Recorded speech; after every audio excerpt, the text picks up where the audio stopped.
Well, guys, we made it.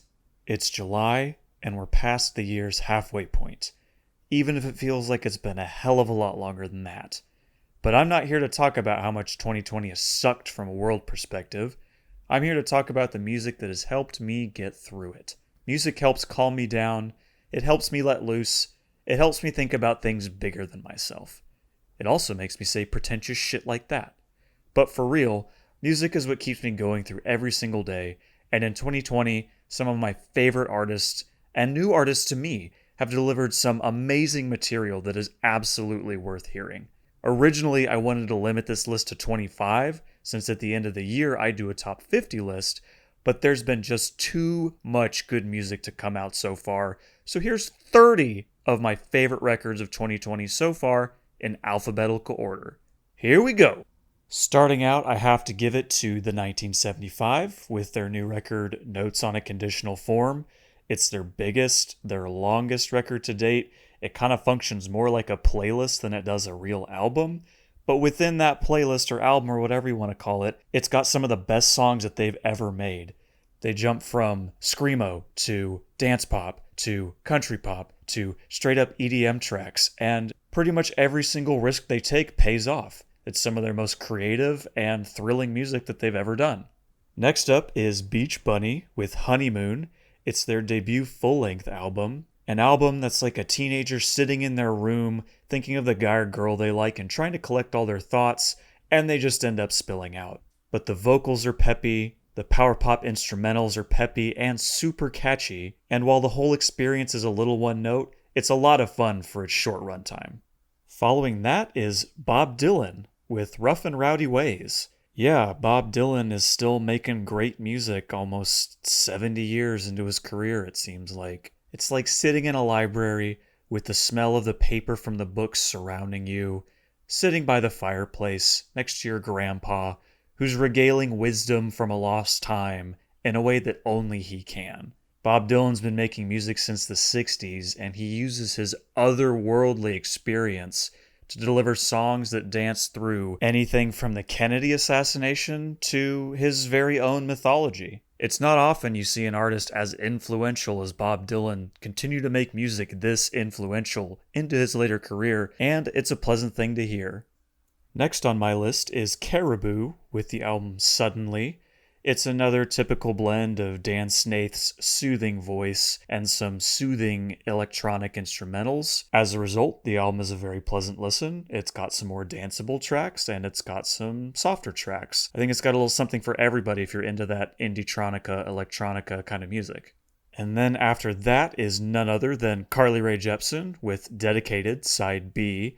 These are all songs that came from the sessions from her album Dedicated from 2019 that are just now getting recorded. Just like the parent album, they are super fun, super catchy, 80s inspired synth pop tracks that can have you dancing alone in your room or dancing with 100 other people at a club, when the pandemic is over, of course. Supposedly, Carly wrote over 100 songs for the Dedicated sessions, and judging by Dedicated and Dedicated Side B, I think all of those need to get put to recording.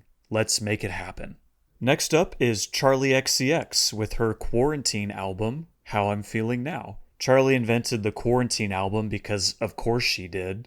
She's an artist who's been blasting towards the future of pop music for the better part of 5 years now. It comes out barely 7 months after her last record, her amazing self-titled record, and she claims to have recorded this in only 1 month, and the sound of it definitely backs that up. It's a little rough around the edges, but that seems to be the point because a lot of the instrumentals on this album reflect Charli's mental state during her own self-quarantine. It's jagged, it's wild, and it wants to escape, which it just simply can't right now. Even through this rough around the edges approach, Charli and her producers sacrifice none of the catchiness and accessibility that has made her such an entertaining artist to follow in the first place. And if you don't find yourself wanting to go hard like she does on Pink Diamond, then you're experiencing a different quarantine than the rest of us. Quite the opposite of How I'm Feeling Now's jagged, rough around the edges approach is an album that is very, very intricate. And that would be Destroyer's Have We Met?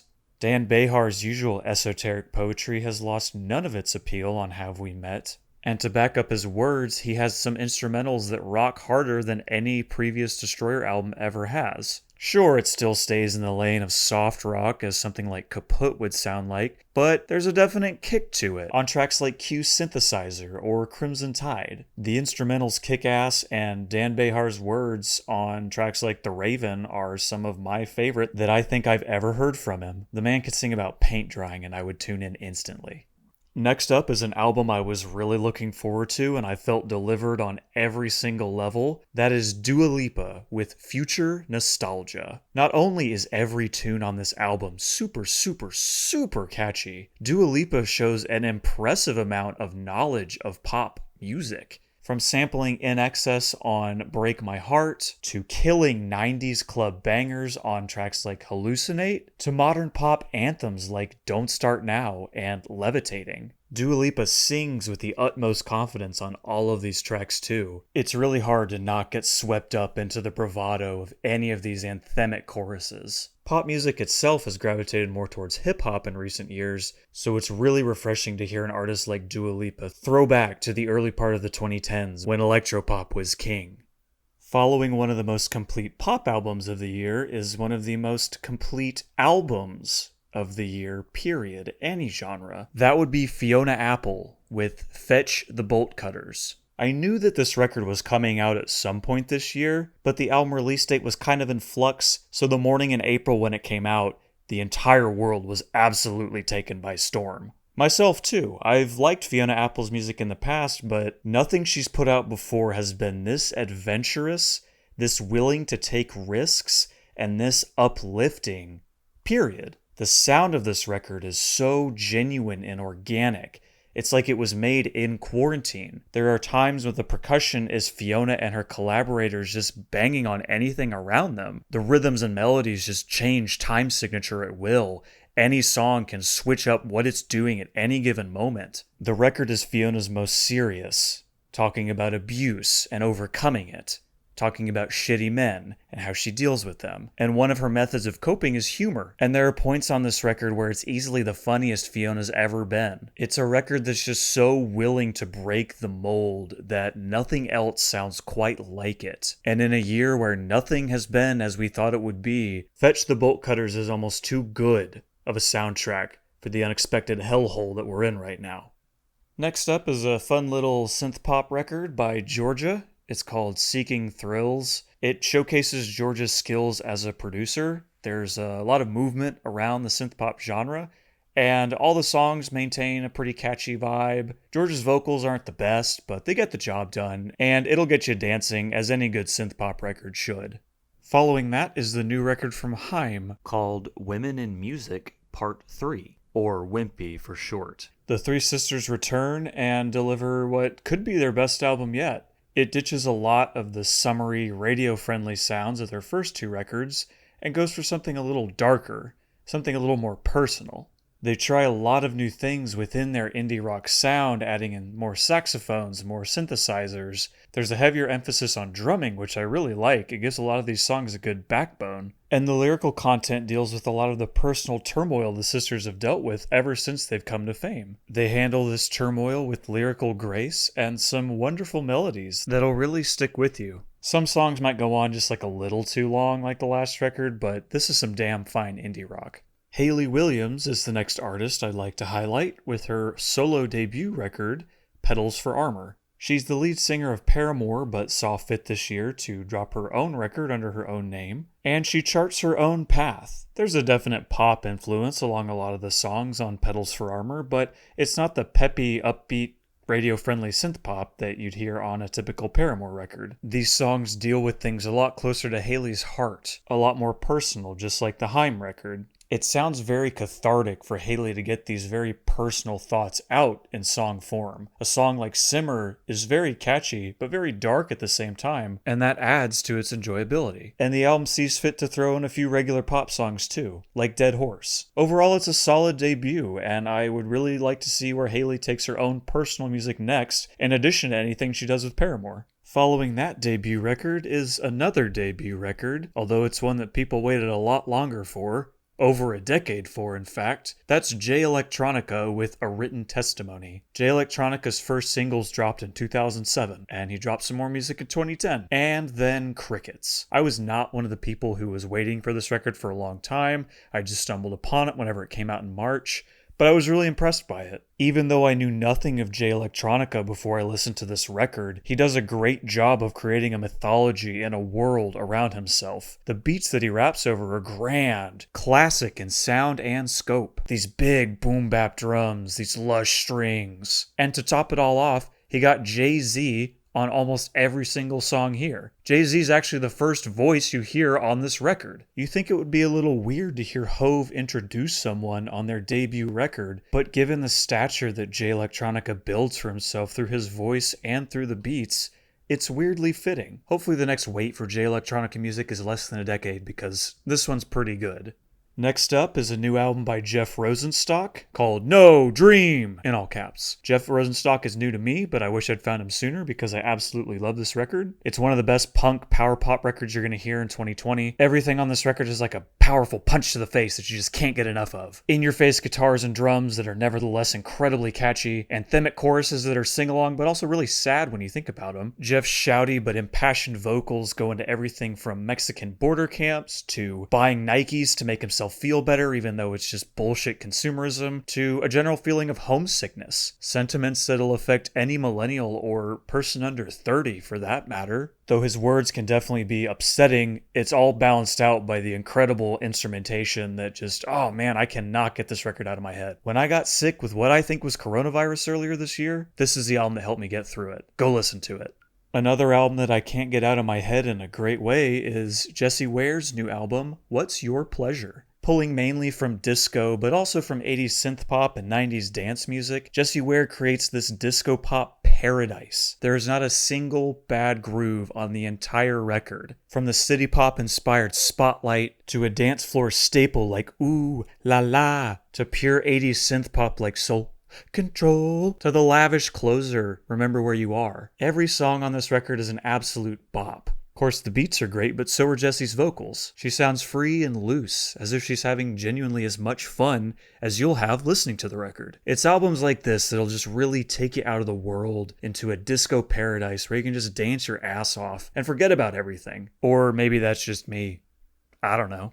Speaking of dancing your ass off, you can easily do that as well to the grand return of one Lady Gaga with Chromatica. With a name like Chromatica, I feel like I gotta pronounce it like that. Gaga returns to the pop music that made her famous in the first place, and with producer Blood Pop at her side, she pulls mainly from 90s dance music, and damn, she kills it. Chorus after chorus, beat after beat, hook after hook. You're going to want to sing and dance along to this one. It's definitely not Gaga's most lyrically adept album, but it doesn't really matter when the album itself is having this much fun. Of course, the contributions from Ariana Grande, Blackpink, and Elton John are welcome too, but Gaga of course shines the brightest. These are some of her most dramatic and fun vocals she's done since, I don't know, The Fame? I think it's her best record since Born This Way, but that's just me. Next up, I gotta hand it to Perfume Genius with his new record Set My Heart on Fire Immediately.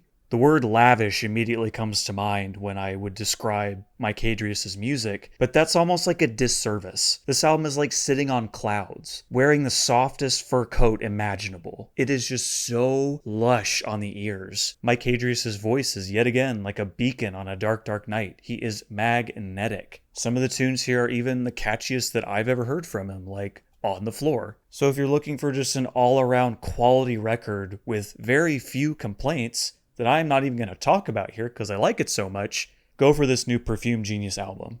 I also found myself enjoying the new record from Phoebe Bridgers. It's called Punisher, some of the most emotionally potent indie rock I've heard in 2020. At times I find the vocals a bit sleepy, but it's okay when the writing is this good. The settings and times that Phoebe writes about are personal to her, but find a way of relating back to the listener, and you feel the very same emotions that she felt in these very specific places. She makes her mark as one of the more interesting female indie singers right now, and I'm already excited to see where she goes next.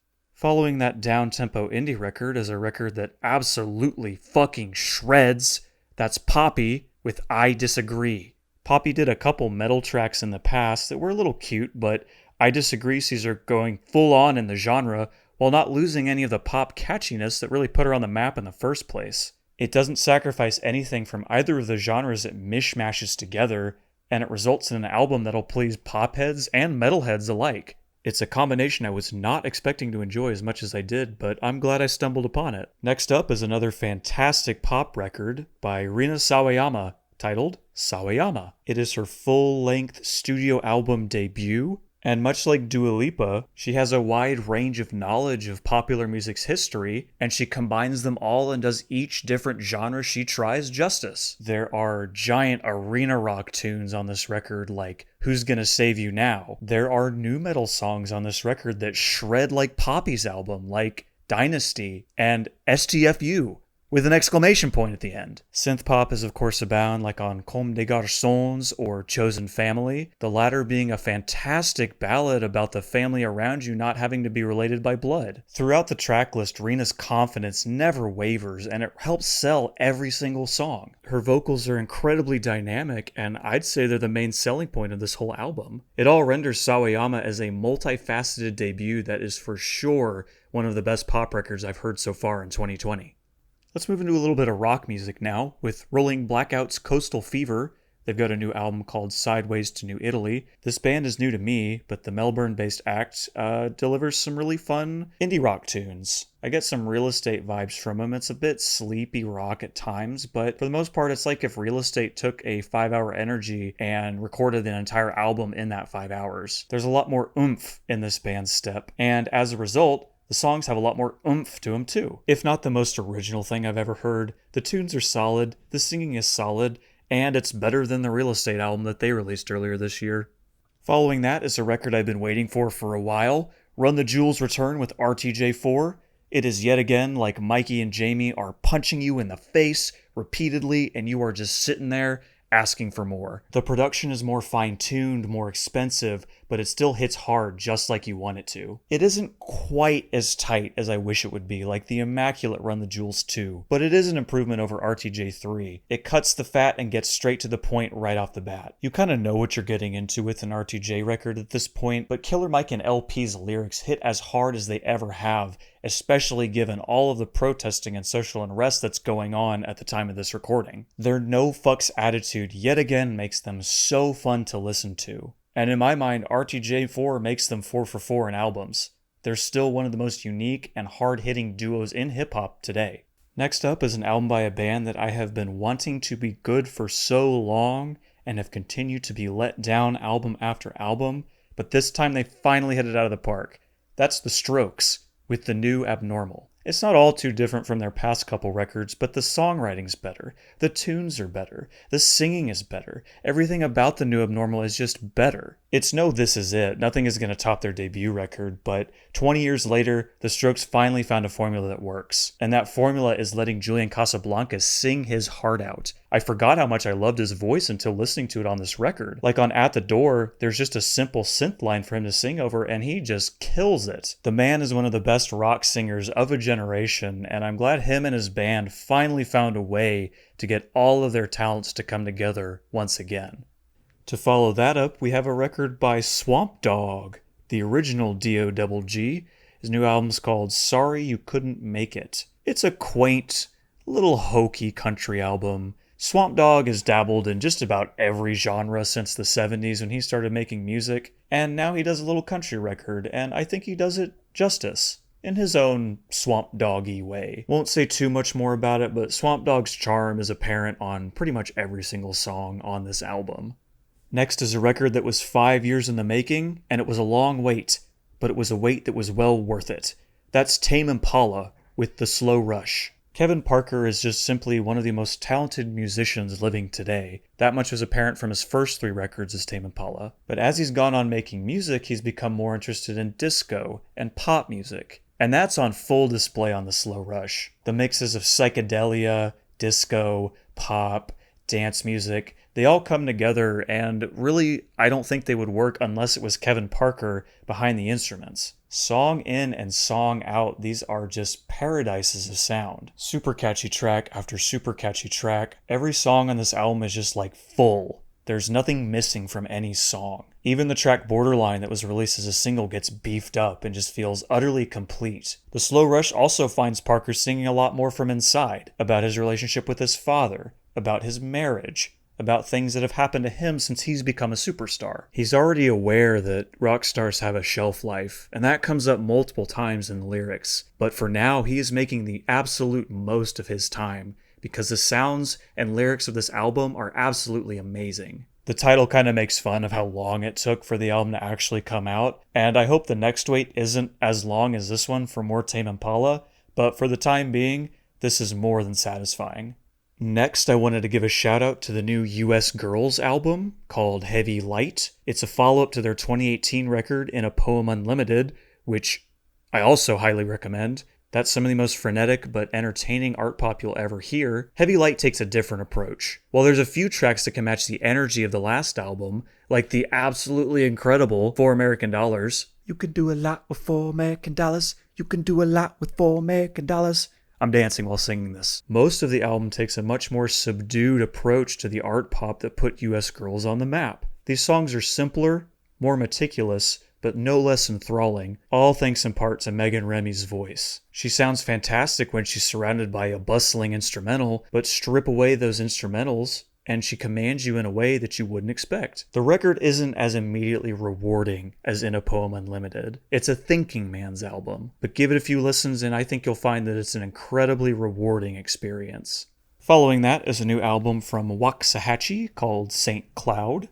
It is what I would call an Americana Nirvana. Yes, I'm proud that I came up with that. The country folk vibes for Waxahachie are as strong as they've ever been, and it renders this an incredibly captivating listen. It's hard to listen to this and not just get swept up into imagery of flowery fields on a bright summer day, sitting under a tree and just taking in the world around you. Not too much more to say, I would just recommend listening to it and letting yourself get lost in it. Now, I've got to hand it to this guy. I really never thought he would come through with a record this complete and this entertaining. That's The Weeknd with After Hours. For the first time in his whole career, from start to finish, The Weeknd picked a theme and a sound and just ran with it. And of course, he jumps all around in this 80s synth pop world that he's created. It starts off very, very cold. The emotions he's feeling towards this person are just on full display. But as the ice on him slowly melts, the tunes turn more pop into these incredible songs like Blinding Lights and In Your Eyes, the latter of which features one of the best sax solos you'll hear in 2020. Other songs like Faith are just incredible moments on this record, and the title track might be one of the best mission statements on any record of this year. Yeah, Abel's singing about the same old shit that he normally does, but when it's presented in a way like this, it's fantastic. Of course, no list of mine would be complete without some K-pop on it, and while I found the output of K-pop to be a little light this year, one of my favorite groups, WJSN, has dropped another EP that I've enjoyed quite a bit. The EP is called Neverland, and much like the rest of WJSN's catalog, it's very inspired by the big EDM beats of the early part of the 2010s. The beats are bumpin', it'll get you moving, and you don't need to understand a word to know how much chemistry all of the singers in this gigantic group have between one another. Some of the best kind of music is that you can enjoy without understanding anything about it, and this is a kind of K-pop that I feel falls in that category. And finally, I want to recognize the new Yves Tumor album, Heaven to a Tortured Mind. Opening Yves Tumor's head and diving into this tortured mind, you find a world of psychedelic guitars, crashing drums, and vocals from a rock star that sounds like they're straight from the underworld. Tumor's music has always been experimental, and now it's tinged with this psychedelic rock tune, and it's a fantastic mix. The way Tumor fashions himself as a rock star is incredibly believable, especially given some of the crazy tunes and lyrics that they deliver throughout the record. I doubt many were looking to Yves Tumor for one of the best rock albums of the year, but that's exactly what they've delivered. And there it is. Those are 30 albums that I've loved from the first 6 months of 2020. I'm hoping that the second half of the year can deliver just as much great music. There's already a few records that I'm looking forward to. The new Killers album, the new Weezer album, the new Disclosure album. Flamin' Lips are coming out with another record. Chromatics might finally release Dear Tommy, who knows? And there's still potential for artists like Lorde or Kendrick Lamar, who we haven't heard from in years, to drop new material. So I hope you listen to some of these records. I hope they're as good to you as they are to me. And if they were, let me know. Leave me a comment. Tell me how this video was. Tell me how boring my voice sounds. Tell me if my opinions in music are shit, like I know they are. But for real, thank you for watching and listening. If you are still watching and listening, I'd like to make more videos about music in the future, hopefully shorter than this one, and maybe next time I can get my damn camera set up. But that's all I got for this one, and thanks again for watching and listening. If you're still watching and listening, I will catch you in the next one.